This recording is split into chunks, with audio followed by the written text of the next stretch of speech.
Good evening, everybody. Welcome to another Open Security Summit session.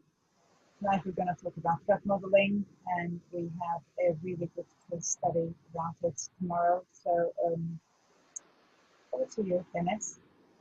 Yeah, so what we're going to do today, following the really cool conversation we had yesterday on security labels and the use cases, we're going to pick the two use cases that Adam mentioned, and we're going to basically try to do a threat model on those use cases around the the Schrems II decision. I think what I would do is I was just doing a diagram about it, so you can basically think a little bit about how that flows. So let me share my screen. And I think maybe what would be good, David, is if you gave kind of an introduction of the Schrems II case and what happened, right? And why that's going to be a big deal on this scenario. So okay, so here's, you guys should see my screen.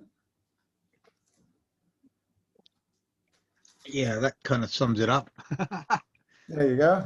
Right. So Excellent. So what we were looking at, right, is a situation where, and for this, right, what we want to do is just do again, this is preparation to the major session that we're going to do tomorrow. And the logic is to sort of go apply the sort of threat modeling concepts of strides, and then look at threat actors, data flows, use cases, security boundaries, vulnerabilities, and risks around the sort of the Schrems II ruling, where it basically says that the US is no longer adequate country for EU personal data, right? And then there's a second use case about cloud infrastructure. But if we look at just this first use case, which is cloud-based email provider, personal data on email, for example, passport, and then, sort of simply, this is kind of what we're talking about, right? There's the users who access a EU/GDPR, sort of server or provider, right? That's located here. There is going to be we assume there's a EU database, but there's also the US database, and that's kind of where the problem exists. David, you want to expand a little bit on this? Yeah, I'll try and kind of keep it as simple as possible. Yeah, in July, Schrems, who's a privacy campaigner, managed to get his case heard by the European Court of Justice. Although primarily his case was about Facebook, the court kind of actually expanded the scope, and they effectively said that the legislation between Europe and the US, which is called Privacy Shield, which protects the data subject's rights of transferring data to the US, was actually not valid. And the main reason that it wasn't valid is because there was effectively no kind of control or governance over US security services being able to look at data in US held repositories. And actually it comes under FISA 702, which is actually extraterritorial, which really does include American companies, US companies. So it's not actually just data in the US, it's actually data held by a US company, and that could be anywhere in the world. All the big tech companies are effectively under the FISA 702 legislation, which allows US security services to look at that. And because there's no overarching kind of governance or control, or perceived to be none, it's regarded as actually this is not valid. You cannot let a government look at personal data just because they feel like it. They need a proper reason, proper governance, proper control, etc., etc. And at the moment that doesn't appear to be in place. So the difficulty is, how do we get around that? Yeah, so the original thinking was we can kind of use SCCs, which is standard contractual clauses, which is a legal document between us and our kind of partners in the US. The problem with that is, how can you expect a US company not to abide by its own legislation when the security services say, hey, we want to look at data? So effectively that will override any kind of normal contract. So the guidance at the moment is, know where your data is, do a risk assessment. If you can, change from using a US hosted or US company kind of do it. The guidance to European institutions is particularly that. And actually, they released some new guidance today. I think it was late this afternoon, so I've only read some of it. But fundamentally, it's pretty much what I think many of us already thought. If there is a way of controlling encryption, you could use that as another method. They've got the warrant canary clause. Basically, if you are investigated by the security services, you should issue a notice to your clients. So there are kind of various things which seem to be acceptable, but whether they're kind of that useful, I think, kind of remains to be seen. Cool. So I was actually thinking, basically what one of the things to map here is that we actually have the users and then the company X, right? Actually actually users company, right? Yeah. Which is actually the players that, so that's the wrong icon, but so that would be the company and that's the one that's going to have those SCCs, right? Mm-hmm. So that's the company that actually will have the relationship and the contract. Yeah. With, with the UK entities, yeah. Yeah, with the UK entity, right? And that's a 9. I have a business. There you go. All right, let's call it business. So yeah, so that's the one that will then have the the relationship. Cool. So that's the business. Cool. Yeah. So now we need to start thinking of those threats, right? So because we need to think about the so the business in this case will have those standard controls, but if you put here the big elephant in the room, right, is the US government, right? But in a way, pretty much so, yeah. And and I've had these discussions with some of the kind of guys in Europe before. It's kind of a US issue, really, although it's not written down as that. Although strictly speaking, it could apply to any other country in the world. But reality is, our tech is managed, owned, developed by US. I'm not aware of anything comparable to what the US are doing anywhere else in the world. I'm not saying it couldn't be done, but it's not just email, because our email now is kind of linked to everything, comms, webinars, storage space, personal storage space, and they all kind of link into your email. Your email is more than just email now. It's a whole raft of pieces of software that send your data all over the place. Yeah. I think if it was just email, it'd be kind of easy to swap to a European company. It wouldn't be such a big deal. But actually, it's all the surrounding infrastructure which makes it really, really tough. Yeah. Sorry, this is Carrie Lennox. Sorry, I just joined in. I mean, to be fair, David, this is also going to impact the UK with regard to the EU, because once Brexit occurs, there's no guarantee of adequacy in any capacity, at least by anyone that I've chatted with, and the regime is similar to the United States in the sense of the government involvement in the surveillance. So and reality is it is in France as well, but no one kind of talks about that. And right, I think it's the same in Italy. But you're 100% right. I think we've got a double problem in the UK, is that we can only deal with, if we recognize adequacy in European, it's kind of half duplex. It's adequacy from us sending data to them, but we're not adequate necessarily for them. So that doesn't really work.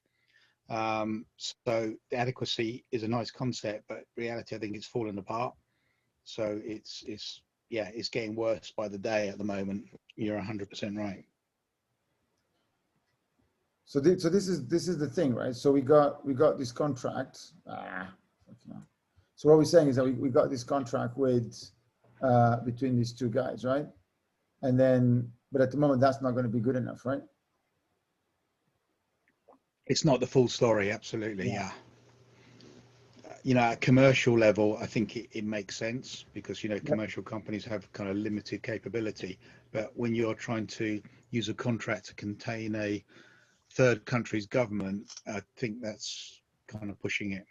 Yeah. So this session is meant to be on threat modeling, this whole thing. What I'm really trying to work out now is what's the actual threat, because it could be US governments, we could call them rogue governments, we could call them third-party governments, but essentially the threat there is the entire system, which can coerce anyone to do anything that they can do effectively. So you're normally in threat modeling, you go, okay, well, there's always a threat that will get through, but we'll discard the biggest ones because they're not relevant. In this case, you're actually saying the biggest ones are the problem.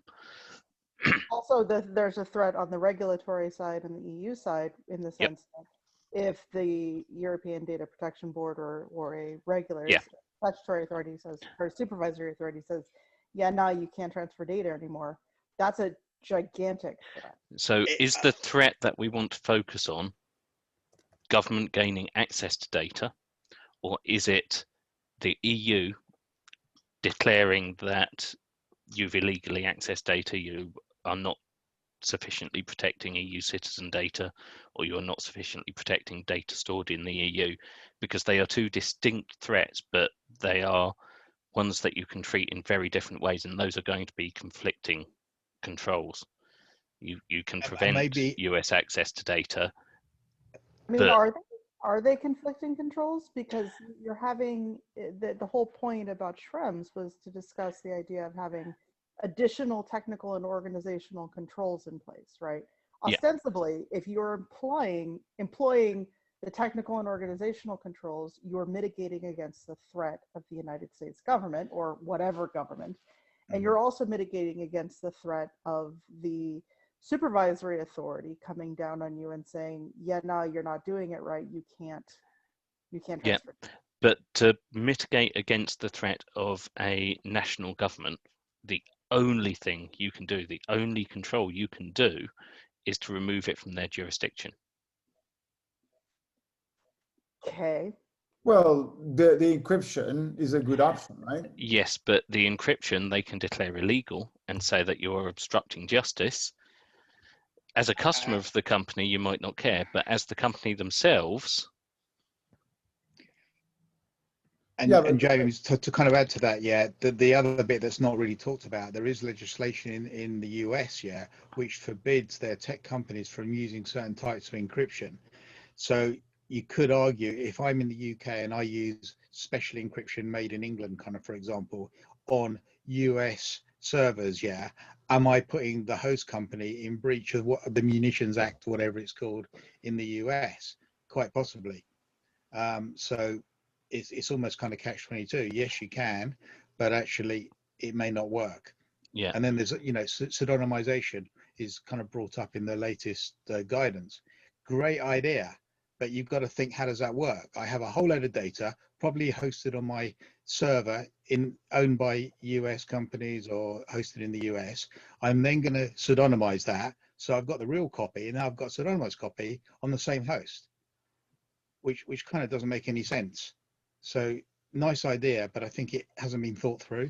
Well, even if you say, yes, we're actually going to destroy the absolutely identifying data, how many steps do you have to go back for it to not be pseudonymization anymore? Because there is that whole thing of it must take, what is it, reasonable efforts or rigorous efforts to re-identify? Yeah, absolutely. Is rigorous going to Facebook and saying, did you check in at the doctor? Yeah, absolutely agree. Yeah. But I do think in terms of threat modeling, if you are talking about a national government as the threat, the only control you can do to prevent them from exploiting some vulnerability is to remove any data from their jurisdiction. Now, in terms of GDPR, if you're talking about compliance with GDPR, that's a very different story. There's other things that you could do, other controls you could put in place. But at that point, you have to say, okay, we don't care what happens to the hosting company. We don't care if our data gets shuffled off there. We can worry about backups and resilience and so on. That's a separate issue. You have to say, we want to put controls in place to prevent that threat from taking action. If you're doing that, you are potentially opening up the hosting company to some sort of litigation or some sort of coercive legal pressure, you have to be willing to say, we are the customer, we want our data protected from a third-party government saying that they should have access to it. You can then talk about the technical controls and the policy controls you can put in place to prevent that access. But you have to say that's the threat we're dealing with. We're not dealing with the third-party government threat. We are dealing with the threat of being found non-compliant with GDPR. And have we kind of actually, are we kind of identifying two types of threat here? Yeah. Just because a foreign government looks at my data, which I'm sure they do all day long anyway, yeah. But is that actually a threat to my work, my business, my life, or whatever? Maybe, maybe not. So from a business level, yeah, it may not have any real effect. So you could argue there is no threat at that level. I can't kind of really deal with nation states on my own. Not much I can do. But actually, the real threat is actually to the way we work. Because if I complain to our regulatory authorities, they're kind of based on US technology. If you were to complain to our kind of cabinet office, guess what they're based on as well. So by the mere fact you've complained, you're already part of the problem. Yep. So really, if we're talking about the threat to the business, really the threat is a GDPR fine. That's the thing that a business will see as a threat, because frankly, a government saying you're illegal is an existential threat you can't do anything about. Mm-hmm. A government accessing data, there are things you can do about that, but there's going to be issues with those. But GDPR does specify reasonable security. So is there an area in which you can say, actually, if a third-party government has gained access to my data, I count that as a breach because they have circumvented my controls. They have used things beyond what I could reasonably be expected to prepare for. This is actually, that's a really cool thing, because that was you guys can see my screen, right? Yeah. That's what I was just trying to map here. So I'm trying to figure out, the best way to capture the stuff. So actually, I think what you just mentioned is a really cool thing to talk about, which is almost this attack tree, right? But let me just capture the data, right? So what's the path to GDPR fine, right? So what can happen? Can we hold one thing off here? I want to clarify, because this is kind of an important thing and noted in the Experian action that recently occurred. It's not just fines. Fines aren't actually what they're spending a lot of their time on. It's the potential for enforcing against the data transfer in the first place. Yep. So screw the fine. Like, fine, you get fined $10 million. Great. You just write that off as a business expense, or you get your insurer to pay for it. If the supervisory authority goes back to them, and this is in the Schrems decision, and says, hey, look, no, you cannot transfer data anymore, that's the threat. Saying you cannot transfer data. That's a massive threat, because that will stop absolutely everything. Yeah, I mean, a $5 million fine is nothing. Whatever, who cares? It's the saying you can't transfer. Okay. So then the question comes in: how do they prevent that? Well, so right now they've articulated very few options other than. Then does other legislation kick in? Because if you were to stop all US transfers right now, what would happen? We would have no money, no ability to buy food, no way of communicating. Yeah, there would be a national disaster, which then comes under kind of protection of national infrastructure and keeping people fed. If you want to know the fun kick in the balls, it doesn't even matter. It doesn't even matter necessarily if you're transferring it to the United States, because the U.S. Cloud Act was passed in 2018. 2018, yeah. And that says that, hey, look, if you're dealing with a U.S. entity, if you're dealing with Microsoft or Google or Amazon or whatever, we don't give a squat where you're located, where the data is housed. We can demand access and the only difference is, I think the Cloud Act, you had to be kind of more polite and kind of get maybe a court order or permission from a government official or whatever. The FISA one, you didn't. You can just do it. I think that's the real kind of sticking point. But I agree. Everybody's here's the Cloud Act. Yeah. There's the other side of that. If you ask Amazon or Microsoft or anyone whose cloud storage you're using, where is this particular file? They're not going to know. Right, because it's sharded. It's across different. Well, I think that's another interesting kind of thing, because the assumption is that if you use Amazon, they're kind of a processor, whereas in reality, how can they be a processor? Because they hold the encryption keys, yeah, they kind of do everything, but they won't help you. So effectively, they become a task outsourcer. They're no better than the Royal Mail, which is not a processor, they're just a service, because you have no control over what they do, Yeah. so they cannot be a processor. So are we essentially boiling down to you keep the encryption keys in your control, and that, I won't say that solves all issues, but if you hold the encryption keys, effectively you have, going back to the Parkerian hexad rather than CIA triad, you have possession and control of the data. Yeah. They have control of a load of encrypted data and possession of a load of encrypted data, but unless they're willing to spin up supercomputers to crack it, which they might be, you have control of what happens with that data. It's not useful to them. It's not really available to them. They can't do anything with it unless you release those keys. Assuming that actually the data content is the value of it, rather than the metadata around the data, which could equally be as valuable in certain circumstances. Yeah, but there are things you could do to protect any metadata except for the data around transport.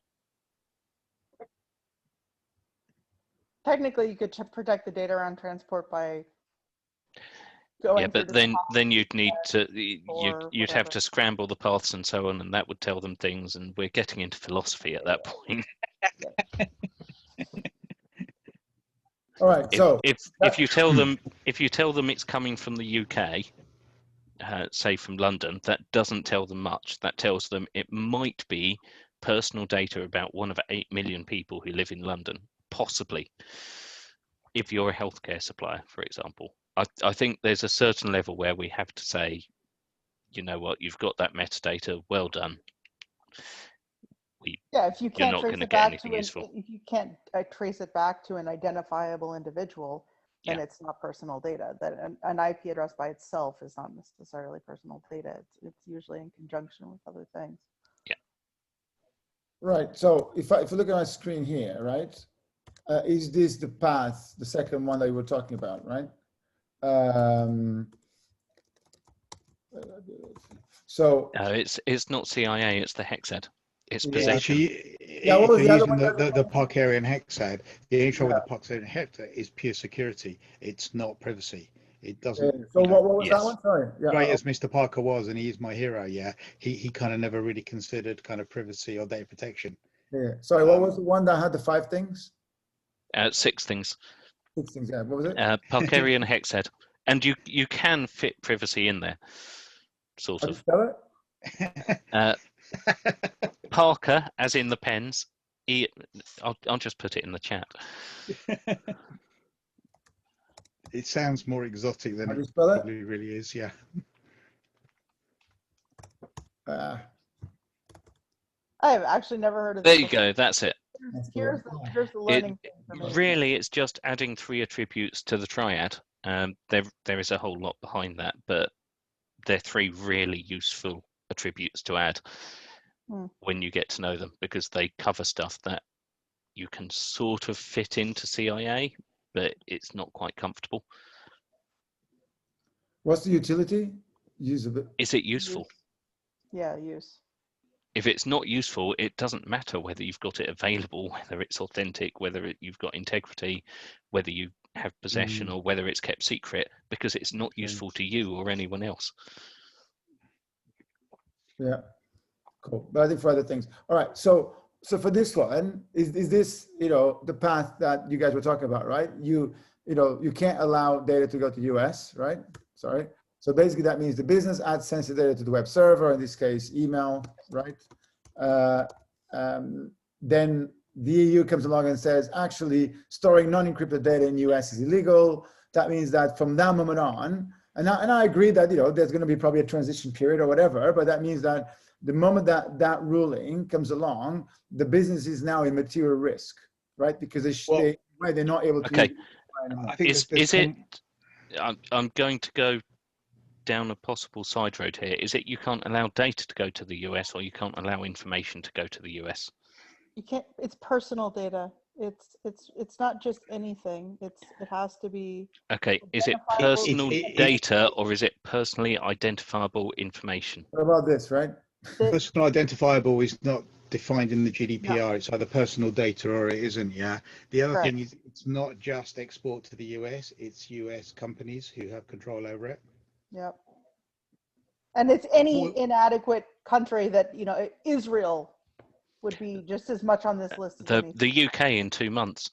That's correct. That's correct. And then the question then is actually, are we now talking about data transfers anymore, or are we talking about the regulation of encryption? Because that's kind of what it comes down to, who controls the keys. And that's, we're kind of going back to the 30-40-year-old argument of who manages the encryption rules the world. Yeah, but that has to be the user, right? That has to be the company. But it's not. It's not. It's So usually not. the threat model really, if you're going to look at this from a threat modeling perspective, we don't care where the information sits or any of that. We care about who holds the keys to that. Yeah. So key management is at the center of any threat model for this type of issue.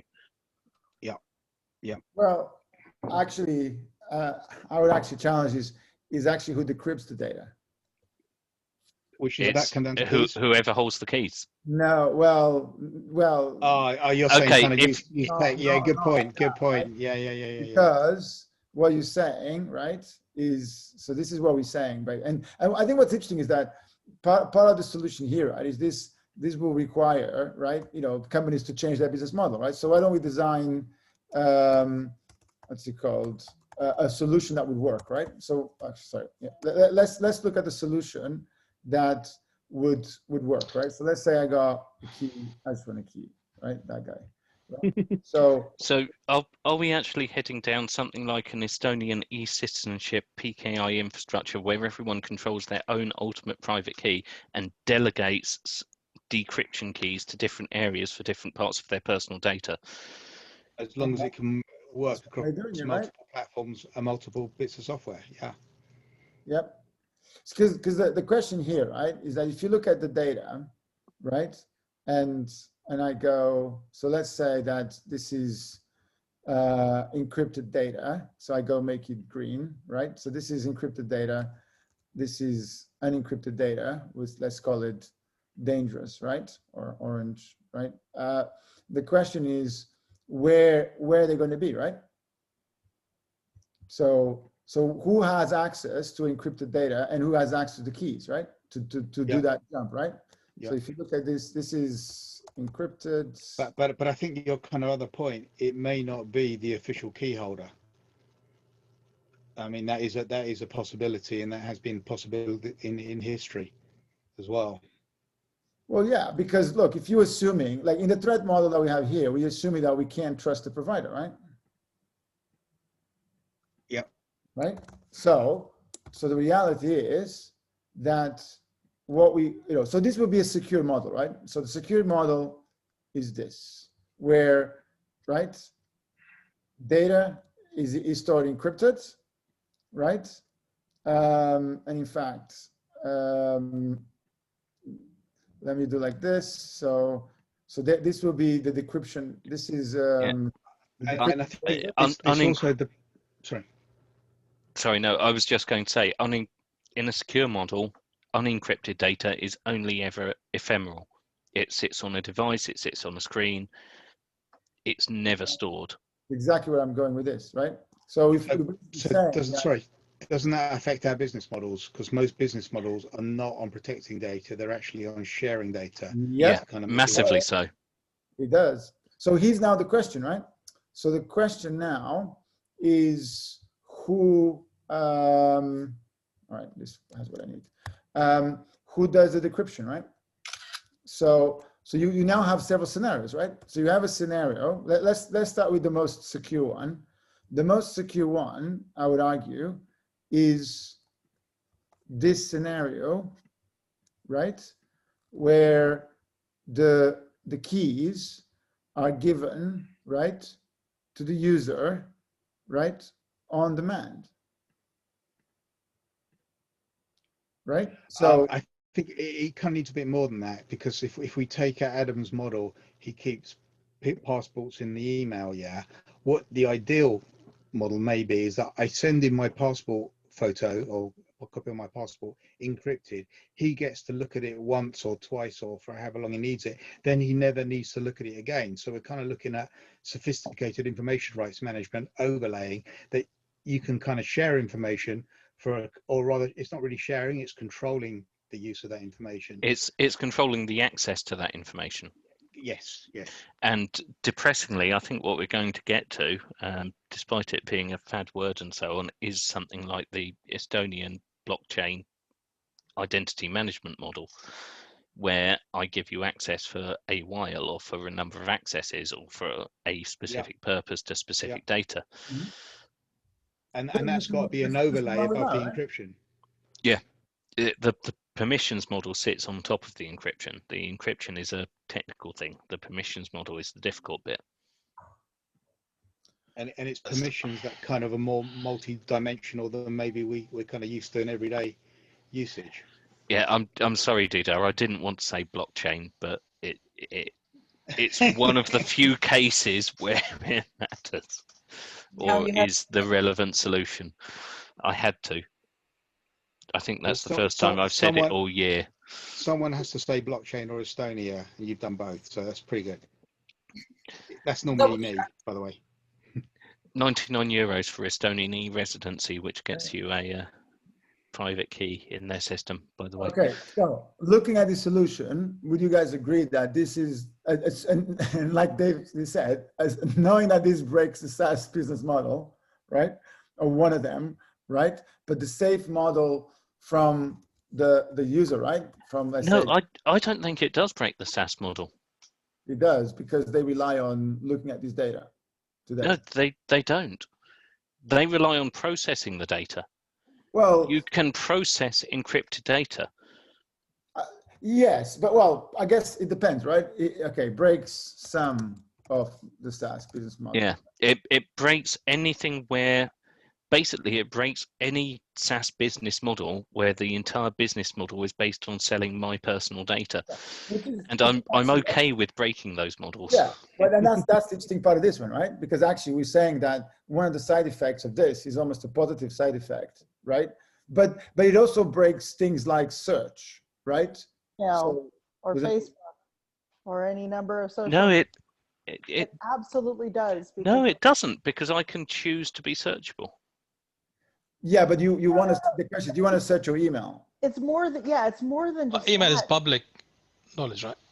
No, I'm no, saying, it's not public knowledge. No, it's more than just searching, guys. It's like if okay, I'm in Ireland. If I send a message to my mother in America, right? I am an EU, I'm a data subject as far as the GDPR is concerned, because my residency is here. Mm-hmm. The moment I send that information, Facebook is turning around and processing that information, has access to that information, and they're doing so in the United States. And therefore, it fails. Because if they don't have those adequate controls, the US government can intercept. That's the end of the game. That's the whole thing about Schrems. It's not just like a single isolated thing. It's not just, you know, it's any kind of access to the data. Processing is vast and large. It means anything to do with basically accessing, touching, controlling, or not controlling, excuse me, but manipulating, making, you know, analysis from data, anything. All of that is processing.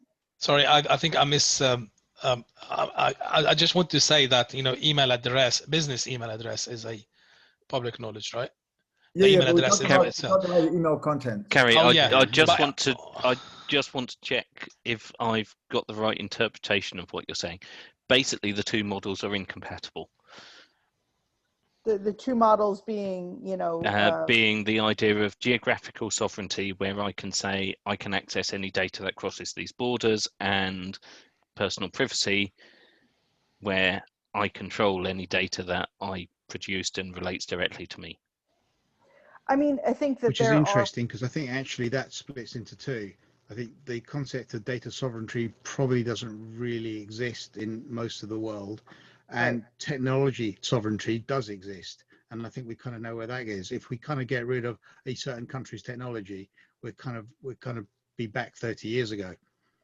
You know, there is nothing that is kind of as scalable and as big as kind of what we've got now. So we're actually kind of pushing ourselves back in time by trying not to acknowledge that one country kind of runs it all. Yeah, but Social is media, scalable, big, and the one and only solution actually a good thing? not, oh God, definitely not. I mean, you know, the kind of downside of the GDPR, yeah, is actually what it's done is, how do you get new business? It's kind of quite complex doing it, sticking to the kind of normal GDPR, PECA rules, etc., etc. So most companies now are forced to do business on social media. Wait a minute, who controls all the big social media? We're kind of back in the same place again. So what we've done with the GDPR is actually kind of force companies to use other countries' technology. I think it was an inadvertent thing, but that's kind of the case now. I don't know how the GDPR necessarily did that. I think that was already a thing that was coming. I mean, It was, but I guess the reality is receiving a spam email the same as receiving a spam phone call? I kind of think not. I think there's a difference. You know, I think some of it is maybe overcooked, and because you cannot do that, yeah. I don't know about you guys, but I get kind of about 1 billion LinkedIn requests trying to flog me stuff all day long, which, you know, I'm not overly bothered about. But where else can anybody go to get sales? So everything is becoming a kind of LinkedIn social media project for many businesses. And what other social media platform would you No, use I in the don't West? think I don't think that's GDPR. I No, think no, that's I a think natural, that is a it, natural evolution. That's going on from conferences, that's going on from previous sure, ones. That's purely because there is a new medium for it. sure, I agree. But I think if GDPR had been in place 20 years ago, we wouldn't kind of be quite like this. I think it's good stuff, but it's a little bit kind of too late to where technology is in the world. Oh yeah, no, I agree. The legislation is some way behind. But so is every other piece of legislation I've run across. And then the root cause, not the root cause, but the kind of problem still becomes that it's tech that's not based in kind of UK or Europe. We've still got that dependency. But doesn't this also going to affect every European company that wants to sell services to US providers, US customers? everyone that's dealing with personal data, yeah. I mean, you can sell services if it's just, you know, manufacturers selling other things to manufacturers or whatever, but you know, it's anything that's involving personal data about a data subject, then yes. And so this. Okay. Let's take a unusual example. Let's say a tailor somewhere in the EU has asked for your personal measurements because you want a suit from them. mm-hmm. And you're going to have it made in the US for some reason because it's more expensive to do it there than elsewhere. But anyway, you're going to have it made in some third country which does not have an adequacy agreement. Okay. Mm-hmm. What I mean, so I guess the question depends on. I understand what you're getting at. Like you're saying, is the measurement personal data and. Oh no. I'm not getting at that. A measurement is absolutely personal data. I do not disclose my waist measurement to anyone, including my wife. So a measurement is very personal and very important. It's more that this is obviously personal data. You are having something made for a customer of yours in another country which requires personal data. If you have it directly shipped to that customer, it suddenly becomes identifiable because then they can tie it to an identity. If you have it shipped through you and never disclose that customer's identity, is it still personal data? No, because how do they measure it? How do they match it to you? Okay. So identity is really the part that ties all of this together then. Right. It's the way it goes is personal data means any information relating to an identified or identifiable natural person. An identifiable natural person is one who can be identified directly or indirectly, in particular by reference to an identifier. And those identifiers, there's a long list of that.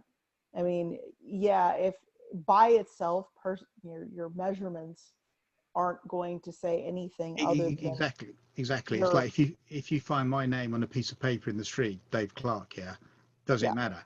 No, because there's about 4 billion Dave Clarks probably just in London. But if you have a very unique name, that same piece of paper then is definitely kind of personal data, because there may only be one person in the country who has that name. right. Okay, so the rest of the data is largely irrelevant, doesn't matter. It's purely down to that identity. Well, the rest of the data could become an identifier. It could, if you have enough of it, but we're talking reasonable security. We're not going to get perfect security. Right, and so that's where pseudonymization or certain kinds of data masking technologies make. Well, actually, I think we're kind of maybe talking two different things here, because I think the big problem and the whole reason why data protection exists is to stop misuse by governments. That was kind of the history of data protection. What they didn't anticipate is that we would have these kind of humongous companies that are kind of bigger than governments in terms of certain spending power and capability, which kind of runs all that ragged. It doesn't kind of make sense anymore. So it's kind of, how do we control governments, which is number one issue, yeah, and then number two is the exploitation of that data commercially.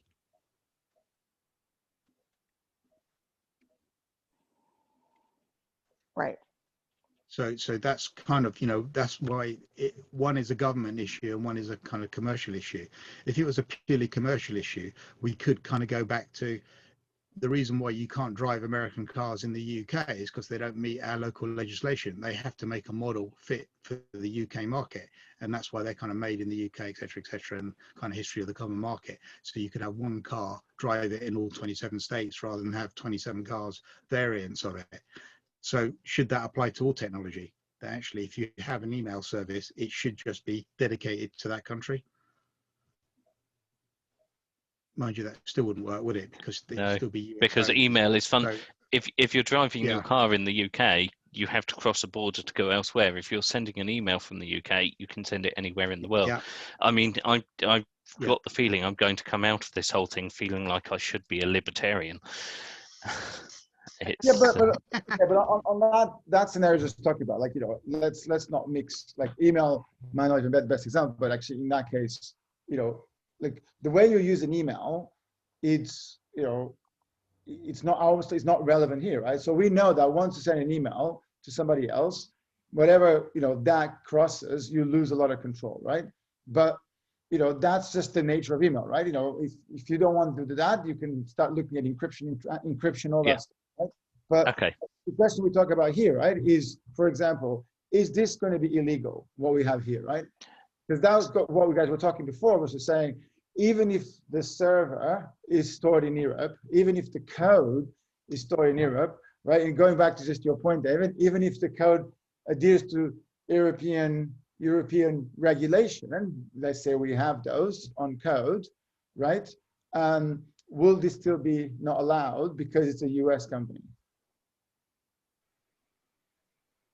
That's probably the reason why it kind of needs a government solution, because of the extraterritorial capability of some of its legislation. But what do you mean a government solution? Deciding if it's legal or not isn't something that businesses can do. I mean, except Facebook and so on through voting manipulation, but let's ignore that. But I think you're right to count communication out of it, because frankly, communication from point to point when we're talking about global communication is going to make this far too complex to actually deal with. So if we take it to data storage, that makes it a little simpler. But in terms of is it legal, you can only look at the legal frameworks of a country and or another country. So yes, it's legal if I've got the hard drive in the UK. If I walk over to that, because it's a US company, and because the US company controls the codes that goes in here, and because the US company can be you know, pressured by the US government, or let's say the French government, right? Like, let's say the Portuguese government, right? Which maybe decide to beef up his cyber capabilities, right?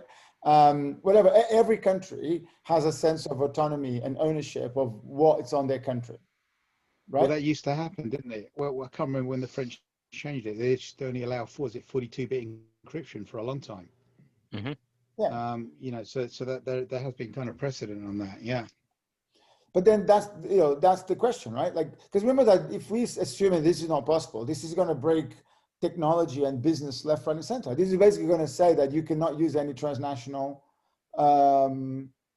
sort of product, right? And then, you know, not that necessarily. in the real world. It doesn't break everything fundamentally. It breaks shoddy processing is what it breaks. It breaks the Facebooks because Facebook is relying on basically not complying with the fundamental principles of the GDPR around transparency, around fairness, around proportionality. And any organization, any business, government, whatever, that's not meeting those standards, yeah, it's gonna screw everything up for them. But you can still transfer data, even with Schrems II, if you are straightforward and upfront with your people and you say, hey, look, we need consent in order to send an email, for example, right? I, as a user, am saying, okay, I'm on Gmail. I am consenting to sending this information to my family in the United States. I am agreeing to that. And if that's what if that's what Google is doing with my data, and Google is telling what else Google is doing with my data, and I consent to that, then we're grand. There's no Schrems. Yeah. There's no Schrems II blocker there. It's where everyone gets screwed, or where everyone gets hosed, is when you're using things like legitimate interests, or using things like, you know, a lawful basis that isn't well defined, that isn't providing the level of transparency and fairness and proportionality. And then someone like Max Schrems goes and sues and says, hey, this isn't cool because you're not telling me exactly what you're doing with my data. Okay, so are we basically saying the lawful interest that's problematic is legitimate interest? No, because consent is clear. Consent No, can I mean genuinely, consent is very clear. Is it? Is it always? Is that true? If you're saying I agree to this thing where you have been completely transparent with what you're going to do with it or might do with it, yes, it is. Okay. So Well, let's say it's this case, always informed affirmative consent. Which so is so really how do I revoke it? Yeah, and how Yeah. do I get all my data deleted? Because that would be my rights under consent. That's right. Mm. Okay. Or how do I, or if, you know, are you going to, consent is a hard bar to pass, right? So that's why a lot of organizations don't. And it should be. If I'm consenting to something, you need to be able to enact my rights under consent. Right. But the reason that organizations aren't using it, or aren't using it correctly, for lack of a better word, is because the informed, unambiguous, you know, clear consent needs to be affirmative. They're not happy with the informed bit. Well, and unambiguous is sometimes hard for people. But, and also, you know, if you are Google, for example, and I'm picking on Google a lot today, you know, Google is more than happy to tell you that they're happy sharing your information, you know, when you're sending an email. That makes perfect sense to everybody's brain. I'm sending someone an email, grand. I want that email to be shared. I am consenting to that. What they're less, I mean, you know, where people get a little bit more fuzzy is, okay, well, what about metrics? What does that mean? How are they using it for advertising? How are they sharing it for third parties? How are they basically making all the money on the email? And that's where organizations are trying to fall back into other bases. That's because Google is trying to dodge around the actual principle. If they just said, we are doing exactly this, you'd either say yes or no. They're not willing to say we're doing exactly this, because if they did, you'd say no. Possibly. problem with the Or you might say yes, you might accept it in Mhm. order to receive their service, but it's going to cut their customer base if they actually disclose that. Okay, but that's can be okay, right? wrong. That's like, I think like Kerr is saying, right? That's just a company or companies who build business models on top of abusing the privacy, right? That needs to change, right? But that's not, like some of the conversation we're having just before, you're almost implying that there's no way to do this, right? So let me ask this question, right? If a company, right, complies with GDPR, right, and applies the principles of No, I don't think it's fair to say I was saying there's no way to do this. There is a way to do this, which is personal ownership of data. Yeah, but that still doesn't address the threat model that we're talking about here, which is when the US government asks for data, mandates non-disclosure to business, hacks the US database, or sends a cease and desist to these guys, right? Yes, it does, because if I have to authorize every single access to my data, I'm informed of that and I can say no. And the US government can choose to then decide that I'm performing an illegal action. They can choose to decide I'm suspicious. They can choose whatever they want. And like I said, it's awful because I'm not a libertarian, but I'm coming out of this thinking I should be. Yeah, but let's be realistic. What you And say is that you expect the company here, right, to fight the US government on your behalf. No, Yeah. no, not at all. They just said. I expect the company to say he's the only one who can actually physically, technologically authorize this access. Okay, but that's a different story, right? That's this model, right? Where the only one that has the decryption keys, right, and sees the unencrypted data is the user, right? Yeah. Okay, but okay, on that model, I think it's easy, right? Like if this happens, then we're okay, right? Because the only entities who have your data is either the business, in this case, that maybe you work for, or you in your home, right? Or you're on your home computer, right? Mhm. But if you go like the Craig Kerr was talking about, right, is the logic that if the point of the laws and the point of this is to prevent abuses that we're having now, it should still be legal to do this, right? I should still be able, in fact, this is maybe not cloud-based email provider. This could be, a SaaS, HR system. This could be HR's document storage. This could be any kind of, file editor, whatever, anything that you can do online, right? Where it's developed by a company in US or vice versa, right? Developed by the EU, sold in US. But let's say in this case, developed by the company in US.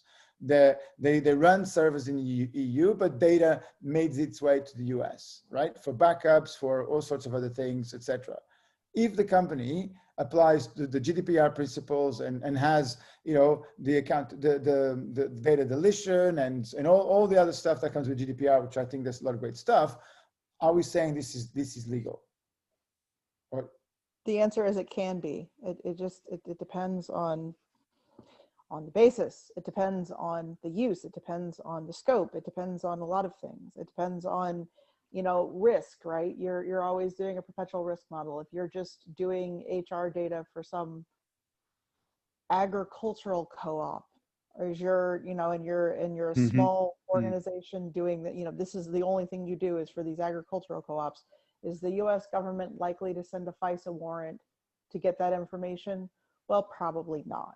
So that if you do the risk assessment, and it turns out that the controller of the data is using this, US company to do this processing of data, and it's going to the United States, the likelihood and risk of them getting a FISA warrant to turn over that data is exceptionally low.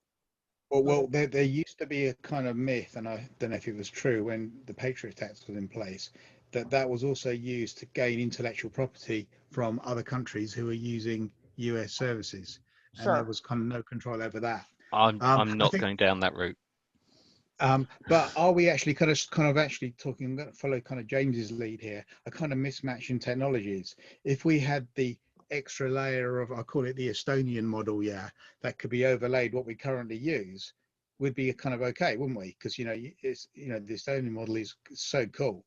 If you're on their records, anybody who accesses your data, you will get notified of it. It's not hidden from anybody, and maybe that needs to be another layer of technology above the current technology, as long as with the encryption to kind of bring it up to the 21st century rather than kind of using 90s technology with a bit of a 21st century engine. Yeah, but then you're saying that the only businesses that are viable are businesses that don't do any data processing on the server side. No, they're the only businesses that are viable are the ones that offer at least equivalent value for my information being used by them. But a lot of business can argue to do that today, which is why you use it, right? No, but they can argue whatever they want. Yeah, but today It's a personal decision. Sure, and that's what's already happening today. And honestly, I've decided Facebook does offer me enough value. I've decided Just Eat. I've decided Eat House or whatever it was before it got absorbed. I've decided they do offer me enough value that I am willing to go through their marketing process. And yes, their privacy statements are horrendous, but I've decided they offer me enough worth that I'm willing to give up that degree of privacy. Yeah, but surely the point of GDPR and the point of, like even this Schrems II, analysis is not to let that in the hands of the market, right? Because the way the point of GDPR isn't to say it's not in the hands of the market. The point of GDPR is to say I own and control my data. I can make choices for my own data. They might be bad choices, Facebook. They might be good choices, Just Eat. But they are my choices to make. That's the point of GDPR. I can disclose my data. It's mine. And I can disclose it to someone who will be irresponsible with it.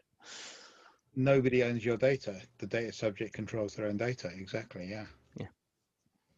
But then, is this just a case of adding another disclaimer to the login, the user page before you give your data away? I think, honestly, it comes down to transparency. You don't have a 45-page privacy statement. You just say very clearly in one page, by the way, by agreeing to let us access this data, this is exactly what we're going to do with it. Well, correct if I'm wrong, but GDPR already says that, right?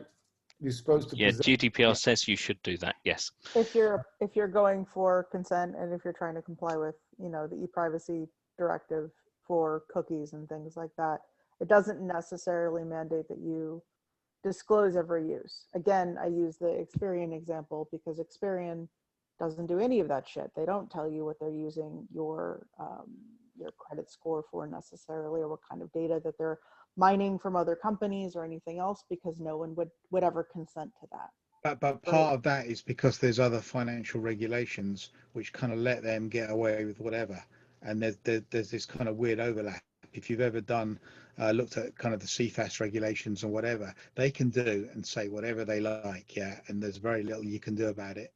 Data protection is not in scope. It comes under fraud, and therefore it's kind of a different game. The ICO I think the ICO would disagree with you, dude. That's why they issued the recent. No, they issued it because they were using data for other purposes that weren't kind of completely obvious. But if it was kind of for under the heading of fraud, I don't think they'd kind of argue with it. Correct. But, and then you would have I agree with you. You would have a different legitimate interest. You would have another legal basis for doing that. Yeah, absolutely. But I think the big issue here really with the Schrems is the government kind of issue. How do you solve that as a business? I think the other ones are kind of more localized, and normal companies, unless the tech is available, have a real kind of challenge on how you make this work. Right. I was curious if you guys were going to touch on any of the actual tech. Because that's a thing that's kind of interesting to me, at least. And I don't know if that's outside of the scope of the threat modeling discussion today, but there is. Threat modeling is where we wanted to take it. Go on. So what do you want to talk about the tech? Yeah. I mean, so we talked a little bit about encryption, and there are mechanisms that exist. They're still somewhat, in many cases, theoretical, or haven't been applied in large scale, but you have things like synthetic data, and you have things like federated learning, federated search, and homomorphic encryption. that allow for processing of data without necessarily violating or getting past, without necessarily breaking the encryption, without doing anything to the plain text. So you're just manipulating on ciphertext only, in which case, again, that's not personal data unless other things happen. But you know, you're manipulating, you're getting data, you're able to do processing. So I mean, I was curious if that was ever going to get discussed in this, because that to me is the area, that's the one area where the European Court of Justice touched on nothing, and the EU Data Protection Board hasn't really said anything yet. And no one, as far as I've been able to find from a lot of the podcasts and things, has really talked about this. So I'm just curious. I think you're right. I think you're right.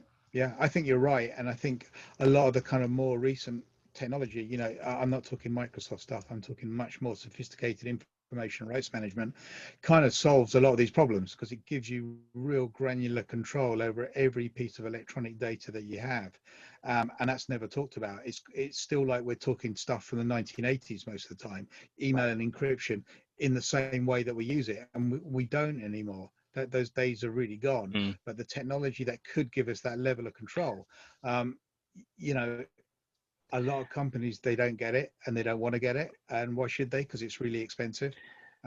So it doesn't take more initiatives. Yeah.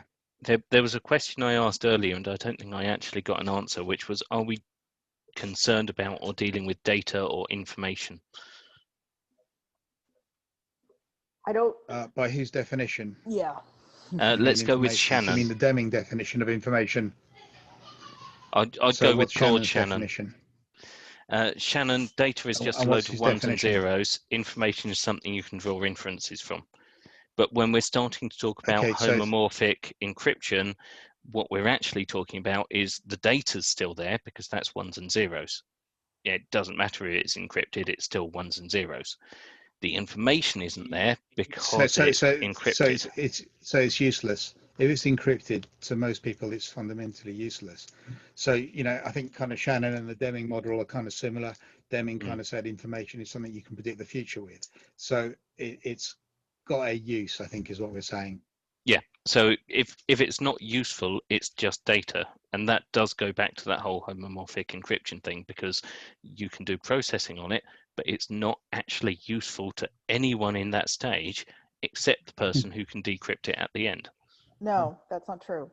That's not true. Because if the homomorphic encryption models, depending on what we're talking about for processing here, I mean, there's some limitations, but you can derive results. You can derive insights from the underlying data without getting access to the data. So example, Alice and Bob, the good old fashioned canonical encryption example. Alice is sharing genetic information, or she wants to share genetic information with Bob, who's doing some interesting genetic research, right? Bob doesn't necessarily need to see Alice's specific thing or be able to match her genetic data to her. So she can send it in an encrypted format. Bob can do manipulations on that data if it's in a certain fully homomorphic encryption environment, can derive insights, say that Alice and genotypes like hers have a higher propensity for the BRCA2, okay? That is valid, that's useful information, it's derived information, but Bob doesn't have any information on Alice's underlying genetic code, okay? So that's what I understand what you're getting at, but I went completely down the wrong route there, sorry. It's okay. But yeah, no, fundamentally then they're producing information from data. Correct. Because you can only produce information from data with processing. It's one of the key things. Is there a form of encryption where you can process it and hand off the results for someone who can decrypt the results? Yes, that's the fully homomorphic encryption. Bob could share that information back with Alice. Alice could decrypt that information. She could decrypt it and see it against her data. Without the processor being able to see those same results? Correct. Okay, right. I wasn't Alice completely off. Alice will still have full access to her underlying data. She can still decrypt. And so the argument here is, or a really good example is in federated learning. Okay, so Google has this right now. With your phone, there's all sorts of really interesting shit that they're doing about processing pictures or processing, you know, your sometimes things that are said to Google. And Google wants to get better at identifying problems, say, or sorry, I have too many Google devices. They all go off at the same time. They want to get better at this. So they say, okay, help me identify all the pictures of cats. I take a lot of cat pictures because I have a lot of cats. And my phone has the ability to say, okay, here's a cat picture, here's a cat picture, here's a cat picture, here's a cat picture. It's identifying it with some machine learning that's already in place, some existing learnings. And it's sending that information back to Google to further improve the learning model. The learning model gets passed back down to the phone, that gets improved, and the end result, the result is a better and improved learning model that's doing all the processing on my phone, on my device. Google's never seeing any of my personal data in an unencrypted form. So these things exist. It's just still very theoretical in a lot of cases, and you know, outside of the Googles and the Microsofts of the world, it's harder to conceptualize. But also, what things I really like about what you're talking about, right, is this idea that we want to start giving data to the providers in a way that allows them to do part of their job, right, or part of what we pay them for, but in a way that preserves our privacy, or in a way that they don't have full access to it, or that we control that use. Correct. Right? And it's almost, isn't that almost the idea that you have an identity broker? I always felt that one of the solutions for this is to have agents that represent you, right? That, you know, software agents that, you know, for example, like, let's say even the email, like my email could be stored in a completely scrambled and manipulated way, right? Because the only entity that I need to see the final result, but I could have a broker in the middle that actually translates what was stored, you know, in, let's say, the email server versus what I see. And in that case, it means that that's the only entity that actually can connect the dots, right? And that can be encrypting data in, or it can be scrambling data, or it can be replacing data with tokens, or with things, or maybe encrypting specific parts, so that you can have a much better control of who sees it, who manipulates it, and who has access to that. Yeah. And if we do that, and that's actually go back to the thing we talked about yesterday, which is, I think what's very important in systems like this is to also understand, when does data become sensitive, right? What is that moment where I start using, you know, the solution that there's no sensitive data? Technically, there's no problem, right? It's only when sensitive data goes in that starts to be a problem. It's not necessarily sensitive data, it's personal data. Yeah, personal data, yes, sorry, you know. Sensitive data is a specifically defined thing. In yeah, okay, data that we care about. We're Yeah, talking about. yeah. So, but when you put an asset on it, that's when it becomes a problem, right? So yeah, I have to say, I really like the idea we're talking about, which is kind of going on this, where there's a kind of decryption or encoding or you know, like what do you call it? The encryption mode that you.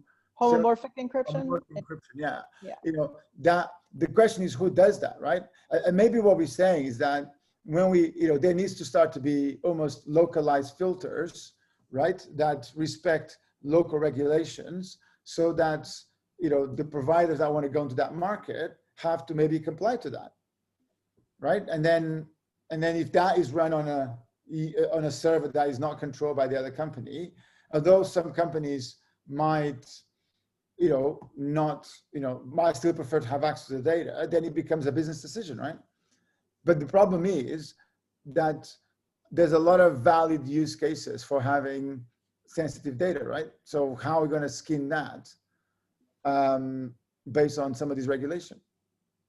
Right, and some of these questions are a little unanswered, and other questions have answers that are based on one of the other enumerated valid considerations in the GDPR. So, you know, vital interests of the data subject is one. lawful, a valid legal basis, like the performance of a contract is another. I really like this. Have you guys seen this? When we did this, it was really cool because it allowed it to, we did this ages ago, last year on the GDPR stuff, but the idea was to map the data, right? Where you could go from the source, the subject, the types of data, and then the purpose, and then the law of processing, right? And even the recipients. And at the end of this, you get some really cool data flows to understand, do we have a problem or not? And then actually here's an example of doing that, right? So we then go, okay, for this case, let's say for this particular, actually this was a juice shop. We then say, okay, so what do you collect, right? Do you go, okay, you get the PayPal, you get contact details, purchase, and then purchase. And then it was interesting because we started to see, so this was a really cool case where, for example, when you receive data from PayPal, you actually receive contact details and bank details. But in this case, there was no purpose to have that data because the only data you needed from PayPal was like the purchase history and the reference ID. Who was getting the PayPal information? So this is from, in this particular website, right? You actually would get the PayPal data that was sent right to the server for processing, right? So it was actually stored in Redshift in this case. Wow, PayPal was sending bank details to the merchant? Yeah. What the hell? Well, but that happens, right? I know, but that's the thing that's interesting, right? And in this case, what actually the reality is that there is no need to have that information, right? What bank was, I'm not sure if it was the full, account number or all that jazz, but there was enough details in there that the user, or the company in this case, did not need unless there was fraud. But the point was to map this out so you understand what's the data, what's the purpose. But I think what the Schroeders is doing, right? Wait, you just said did not need that information unless there was fraud. Yeah. Yeah, but then you should go and so get they did need that information. No. But then the point would be, then you go and get it. You don't put that on your data lake. Yeah. Right? So you don't need that data for everybody. I'm just curious how the juice shop is going to send juice to people without their contact details, though. Because that's not, because it's in this path, this is the data that you got from the PayPal process, right? So the point would be, if juice shop needed to have, I actually think this was a threat model by a different thing. But yeah, it does look like a different thing. Actually, it was a different because thing. actually you don't need the purchase history or reference ID either. The only thing you need is have they paid, and everything else you collect directly. Correct. You just need this is actually a different, it's not juice shop, it's a different workflow, but the workflow is that you get a feed from PayPal, right? Just in this case. But where there's, the point of this is that if all this data ends up in this case, right, in Redshift, and then if Redshift is now maintained by a US company, right, it's not just where the data is, right? It's also which company owns that.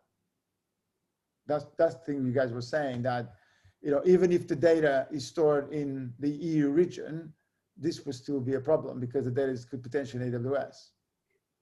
Yep. Mm-hmm. Yep. But then what's the solution for that, right? Is the solution to say that we cannot store unencrypted data in the cloud, that the key is not processed by that cloud? Because the point I was trying to make here is that the moment you give the key, right, to this guy here, it's game over, right? So in this model, if the decryption is actually happening there, and you're worried about somebody in this space, then, it doesn't matter, right? Because they will have access, although you can give them the key on demand, they still have access to the key. Yeah. That's why we're saying that it matters who controls the key. I'm saying, no, it matters who has the key, right? Yeah. But this will break, and forget about Google's, right? This will break Salesforce, right? This will break, Go Hire, right? Like, so we use, for example, Go Hire, which is actually, I'm happy to advertise, great service, right? Great recruitment process. We're pretty happy with it, but it has some sensitive data from both, candidates and also personal data, sorry, from candidates and some from us, right? So while we're saying go higher if it's a US company, we being a UK company or a EU company cannot use them. And that's also kind of actually what we mean by data resident in the EU and US. There's another kind of well-known it's not Salesforce, but it's kind of like that, CRM. And when you first read it, you think, oh, this is great. It's hosted in Europe. But when you read the fine detail, it's hosted in Europe and backed up to the US. So it kind of defeats the whole object of it being in Europe anyway. So sometimes the fine print of how stuff is put together is also got to be taken into account. Sure, but that can be solved by preventing that from happening, right? Again, that can be sure. Time, right? Yeah. And could a solution for, I guess, for Schrems II or for this to say, if the data is stored in the EU, the US, even if it's a US company, the US company needs to go through a EU court or a EU system to get access to that data. But that's what GDPR basically says. It says any data relating to EU citizens or stored within the EU is under EU jurisdiction. So the answer is that could be a solution if it worked. Okay, but then you're running against conflicting sovereignties here. Yeah, but were you saying that this is then legal, right? Storing US providers. No, because the EU has said that the US provisions do not meet their laws. No. I'm saying this is a US company, right? Running a server in EU, right? So this is a so this is the difference, right? No, because the US are then equally saying, if you're storing data in the EU, it comes under our laws. Yeah, but that's the bit that needs to be fought then, right? So you've got a sovereignty conflict. Sure. But then that's the problem that needs to be addressed, right? Yeah. Because if you, I'm going to leave that to the diplomats. Yeah, but that's going to go both ways, right? Because then the thing about that one is that if US or whatever country pushes that law, they're basically saying that their companies cannot sell in those markets. No, they are saying if they can sell in those markets, they're just saying, screw you, Europe. Well, I know, but fundamentally, it's going to push those markets to say, then you can't sell here. No, it's going to push the companies to move out of the US. Sure. Okay.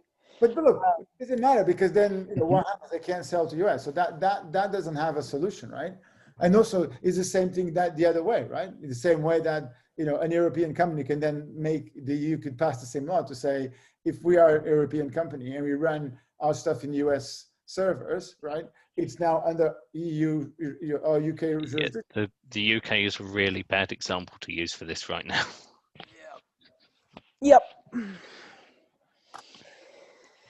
But I feel that that's the solution for this goes into almost just saying you need to enforce GDPR and don't have that loophole to say, that a US company hosting data in a EU data center, that data is not under US jurisdiction. And the EU would absolutely agree with you, and the US would absolutely disagree with you. Right. But the interesting about this one is I would argue that the US companies will fight back. Because and well, some of them have to a point. Some of them, so Microsoft was the main reason. Microsoft Ireland, yeah, Microsoft Ireland was the reason that the Cloud Act was passed. And there is provisions in the Cloud Act that allow for a company to push back, but the answer, the real question is that how many of them in practice actually will, and the answer is probably very few. Apple will probably push back. They've done it before. Microsoft might push back. Yeah, if the very few were to be Apple, Microsoft, and Google, and maybe Facebook, Facebook's not going to, but let's say it was them, at that point, does it matter whether the smaller ones are going to push back or not? Sure. I mean, there's all sorts of smaller companies out there that are doing HR, that are doing, Yeah, but you're dealing with companies with nation state level influence. Yeah, but it's important that the model here works for the small and mid-sized companies, right? Because that's where the bulk of your data is. I think in a large way for the small and mid-sized companies, your protection is we're too small for them to notice. Yeah, but that doesn't, that's not a defensible model, right? It's not a defensible model. It's a practical model. Yeah, it's a risk-based model, and the court But the has point said is when where you're the data is, right? Like, and I think, and this is where it goes to the heart of this legislation, right? Eventually, it will have to make sense in the real world, right? Yeah. Well, realistically, if you are a company, even if your entire infrastructure is cloud-based and you're operating purely in the UK, the answer should be all of your data is held in the UK. If you're operating purely in France, hold all of your data in France. If you're operating in the EU, all of it within the EU. Unless you have a reason to store internationally because you're operating across multiple sovereignties, not even jurisdictions, but sovereignties, store it where you're working. And cloud doesn't do that, but there are smaller cloud providers who do. So basically, don't go with the big boys unless you need to, because they're going to drag you into this argument. There's other problems with that though, James, and that is you're dealing with third-party providers, not just your cloud storage, but you're dealing with email providers, you're dealing with their third parties, whatever they're using. If you're dealing with some SaaS solution that's some tiny bespoke, invoice management tool, for instance, and they Then happen to have a third they're party. probably running on AWS anyway, Probably, and yeah, so yeah, on. yeah. I'm not saying it's a perfect solution. It would be a turtles all perfect the way down. solution if it was enforceable. I think a realistic solution, right, is to elevate this to that nation state debate. To say, if even for the main cloud providers, as long as the data is stored in the countries or in the regions, right, where there is the regulation around those datas, and not just the data, but the data to service, right, actually, in this case, actually is the data to stays there, right? And as long as it's a shit show, every time there is, one of those requests for that data to be accessible by another country, right, you can have enough activity to reward the good behavior, which is kind of what we want here, right? We want basically, our data to be protected and to be safe. By shit show, do you mean like an MLAT? Is that what you're talking about? What are we talking about here? I don't know what that translates to in practice. What I'm saying is that, let's say, in my company, we use 10 providers, right? I should be able to choose or even pay more, right? Based on, my worry about the data that's there, to choose, I want that data to stay in, EU, UK data centers or in a region that, complies with, let's say, Gdpr, and knowing that, for whatever, whatever player it is, whether it's US, Brazil, China, whatever the provider is of that software that runs that, they literally going to have almost a state-to-state conversation to get the data. That's not how it works, though. At least if it's a U.S. company, that's certainly, and probably for a UK company, it's probably not how it works either, or a Russian company or any other, yeah. And any company that operates in any actual jurisdiction, it's not how it works if they want to get your data. Yeah, but if you don't have that, then this doesn't really have even a workable solution, right? Because what we're basically saying is that as soon as you use a US company, or as soon as you use something as a US company or has another thing, that country has technically access to your data. Mm-hmm. Mm-hmm. Yeah, that's it. And there's the conclusion. Yeah, the threat model is, the threat is just too big. Well, then it's not a solvable threat model. Well, unless you are a nation state or equivalent in your own right. Well, what you're saying is that I need to use a EU company that uses EU servers, that the data never leaves the EU, right? The data and the software never leaves the EU. Well, you could argue, and I think someone said that earlier, that actually the UK is in exactly the same boat as the US, because we do the same thing. Yeah. So you'd kind of have to go to Fiji or somewhere where they kind of A, don't have the capability, and B, you could actually kind of manage it quite well, but you probably wouldn't have any business. The answer is, I don't know if you're all aware of Sealand. It's a small fort which Oh, is through a weird confluence of laws, sovereign. You could buy Sealand, store your data there, and put your own laws in place. Otherwise, I think it's just going to be, frankly, messy, no matter what you do to try and solve it. Yeah. Well, that's why, you know, this thing is, we're debating this, right? Because there's no easy solution at the moment, right? So there is the other option of you can store it in an adequate regime. You can store it in a country that has GDPR like, you know, provisions. I used to say Japan, but Japan's going to be messy with the UK thing that just happened. But Actually, Australia, New Zealand, lots one of thing I countries. really want to know. Mhm. So the UK will not have an adequacy agreement. That is correct. Let's say there's no way they'll get that by December. Correct. The UK law currently requires an adequacy agreement to store data. Does that mean we can't store our own data in the UK? No, you can. So the Oh, UK, it's I'm disappointed. Oh no, it's only unidirectional. So what it says is the UK says we still believe in the GDPR. We're still, at least until Dominic Raab or whoever is all hot to trot against it gets his way. You know, we still agree that the GDPR is binding and is adequate with our laws.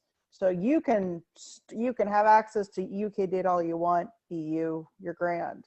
It's the other way around. It's the EU says, yeah, nah, we were looking the other way because you were part of the EU and you were playing in the club. But now that you're not playing in the club anymore, you're going to get treated like any other country. And Okay, so what if we're storing EU citizen data, which we Well, are, because there's a you're- lot of them here. Yep, it's going to be a lot of interesting things over the next couple of years. So you're saying that as a UK company, from December, I cannot store Europe data in UK servers.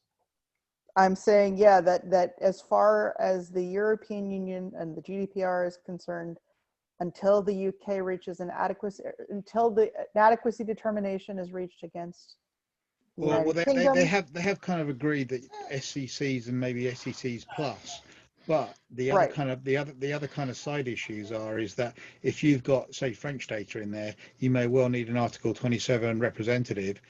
But the other kind of question that no one seems to have a definitive answer is, our definition in the UK, whether you need a DPO, is kind of, I'm abbreviating a load of stuff, is that you do large scale processing, which is equivalent to a social media company. But if we go back to our favorite guys in Estonia, their criteria is anything above 10,000 records or 50,000 records, which kind of means then if you're doing business with Estonia, you may well need a DPO that you didn't need before. Yep.